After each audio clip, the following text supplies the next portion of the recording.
Proverbs 19, verse 21 states, "Many are the plans in a person's heart, but it is the Lord's purpose that prevails."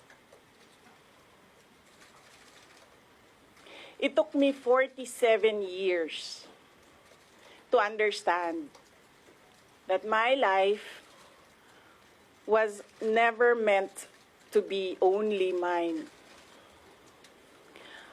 Unlike others, I may not have been born just to chase happiness. For a long time, I questioned the weight of responsibility to my family, to my country, to everyone who called on me. Today, I have peacefully accepted that my life is unlike any other. Sa unang mga buwan ng aming mga termino, nakita ko na ang kawalan ng katapatan ni Bongbong Marcos Jr. sa mga pangakong binitawan noong kampanya, pati na sa kanyang sinumpaang tungkulin para sa bayan. Dahil hindi ko kinaya na maging bahagi ng 2025 national budget na tadtad ng katiwalian, pinili kong umalis sa kabinete. Kahit alam ko na mula pa noong 2023 na ang magiging kapalit ay ang aking impeachment. Mga kababayan, humihingi ako ng paumanhin. Patawad kung tinulungan ko mahalal si BBM bilang Pangulo ng ating bansa.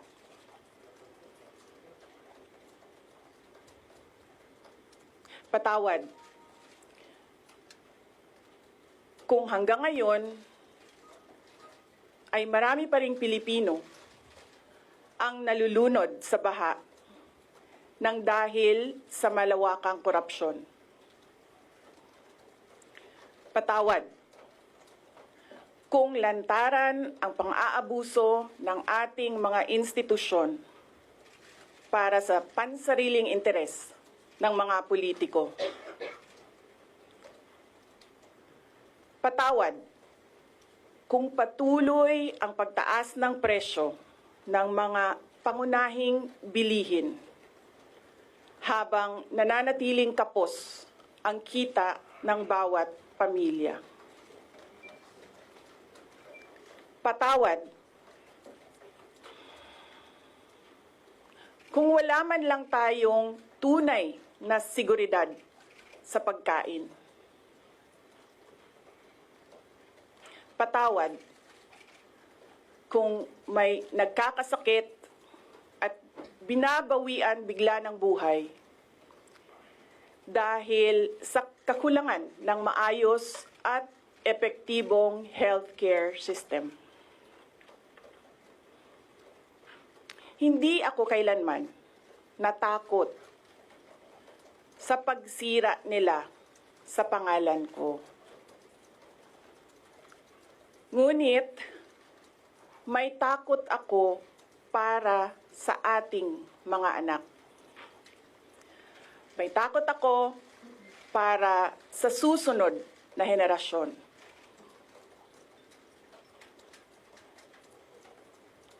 May takot ako para sa mga kababayan nating walang bahay sa ibang bansa. Walang pangalawang pasaporte. Walang ibang matatakbuhan kundi ang Pilipinas. kahit ito'y patuloy na nalulugmok sa kahirapan. Na ako'y kahadlok, nga moabot ang adlaw na dawaton na lang nato ang kapobrihon isip kapalaran. Nga maanad na ta sa sayop, nga mawad-an na lang ta og paglaom. Ug labaw sa tanan na ako'y kahadlok,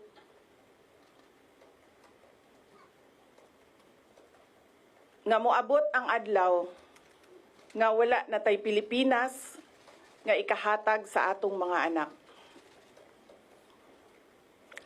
I cannot kneel before each and every Filipino to beg for forgiveness.